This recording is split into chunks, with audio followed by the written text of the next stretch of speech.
నమస్తే, welcome to reflection news. నేను శర్మ. ఉద్ధవ్ థాక్రే చేతులు ఎత్తేసిండు. చివరికి తనను పార్టీ అధ్యక్షుడిగా ఉండొద్దన్నా కూడా రాజీనామా చేసి ఇంట్లుంటే కానీ దయచేసి చీలిపోకుండే అనే స్థితికి ఉద్ధవ్ థాక్రే దిగజారిండంటే ఈయన గతంలో ముఖ్యమంత్రి పదవి కోసం కాంగ్రెస్ పంచన చేరడమే వినాశకాలి విపరీత బుద్ధిగా మారిపోయింది. లెఫ్టిస్టు పార్టీ ఎటేర్తడైన భారతదేశం హిందువులని కొట్లాడింది వీళ్ళ నాయన. కానీ ఈయన స్వార్థంతో ఆగమైపోయింది. ఎందుకైందంటే ఎంపీలు జాడిచ్చిర్రు, ఎంపీలు మొత్తానికి జాడిచ్చిర్రు. ఎమ్మెల్యేలు కూడా ఏమైనా గెలిస్తే ఎమ్మెల్యేలు కూడా ఏకనాథ్ షిండే నేతృత్వంలో చేరిపోతున్నారు. ఇప్పుడు ఏమైంది? పార్టీ 60 ఏళ్లలో సర్వనాశనం అయిపోయింది. ఒక్కసారి చూద్దాం. 13 ఏళ్లుగా పార్టీకి సారథ్యం వహిస్తున్నానంటూ ఆయన తన హయాంలోనే పార్టీ తీవ్ర సవాళ్లను, వ్యక్తిగత దాడులను ఎదుర్కొందని చెప్పారు. పార్టీ నన్ను వద్దనుకుంటే బాధ్యతల నుంచి వైదొలుగుతా. అదేవిధంగా 60వ వ్యవస్థాపక దినోత్సవం సందర్భంగా ముంబైలో జరిగిన కార్యక్రమంలో ఉద్ధవ్ మాట్లాడారు.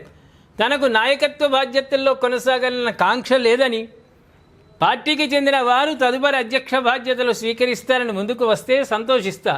అదే సమయంలో ద్రోహులు, దొంగలకు పార్టీ అప్పగించబోనని ఆయన పేర్కొన్నాడు. ఎవరు దొంగలు?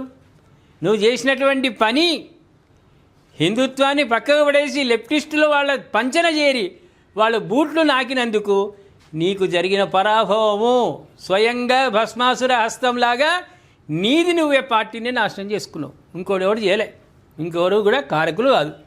నీది అయినా శివసేన నీది కానే కాదు. శివసేన ఎప్పుడో గుర్తింపు ఎలక్షన్ కమిషనర్ నుంచి గుర్తింపు పొందింది షిండేకు. ఏకనాథ్ షిండే ఆధ్వర్యంలో నిజమైన శివసేనగా మారిపోయింది. అప్పుడే నువ్వు జీరో అయినావు, ఇంకా జీరో అవుతున్నావు. మరైపు ఉద్ధవ్ థాక్రే వర్గానికి చెందిన 6 ఎంపీలు పార్టీని వీడేందుకు సిద్ధమవడం ఆ వర్గానికి పెద్ద దెబ్బగా భావిస్తున్నారు. ఈ పరిణామంతో షిండే వర్గం పార్లమెంటు స్థాయిలో మరింత బలోపేతం అవుతుండగా ఉద్ధవ్ వర్గం అంతర్గత సంక్షోభాన్ని ఎదుర్కొంటోంది. మొత్తంగా చూస్తే 2022లో జరిగిన శివసేన చీలిక తర్వాత మొదటిసారి ఉద్ధవ్ వర్గం మరో పెద్ద తిరుగుబాటును ఎదుర్కొంటుండగా షిండే వర్గం మాత్రం దీనిని తమ రాజకీయ విజయంగా ప్రచారం చేస్తుంది. మహారాష్ట్ర రాజకీయాల్లో రానున్న రోజుల్లో మరిన్ని కీలక పరిణామాలు చోటు చేసుకుంటాయి. అధ్యక్ష బాధ్యతల నుంచి ఆయన వైదొలుగుతాడు. అదేవిధంగా రేపు భవిష్యత్తులో కూడా ఠాక్రే నేతృత్వంలో ఏవీ పనిచేయదు. చప్పుడే ఇంట్లో కూర్చొని భాగవత ఇతిహాసాలు మంచిగా చదువుకుంటే చాలు. మీ నాయన వేసింది ఏ స్థాయికి పోయింది, అయ్యా కొడుకు నువ్వు వచ్చి ఏం చేసినావు అంటే 60 ఏళ్లకే 100 ఏళ్ళు చేసినావు. దాన్ని ప్రేక్షకులు ఏమంటారు? మన కళ్ళ ముందే శివసేన ఎదిగింది, మన కళ్ళ ముందే దిగజారిపోయింది. ఈ దిగజారుడు గురించి ఉద్ధవ్ థాక్రే తీసుకున్న అనాలోచిత నిర్ణయాల వల్ల జరిగిందా, లేకుంటే పార్టీలో ఉన్నటువంటి వాళ్ళు ఈయన వ్యవహారం నమ్మక హిందూయిజాన్ని పక్కన పడేసి ఆర్ఎస్ఎస్నే విమర్శించినోడు, బీజేపీనే విమర్శించినోడు పదవి కాంక్ష కోసం ఇప్పుడు నమ్ముతారా నమ్మరా? దయచేసి మీరు కామెంట్ రూపంలో తెలియజేయండి. సబ్స్క్రైబ్ చేసుకోండి, షేర్ చేయండి.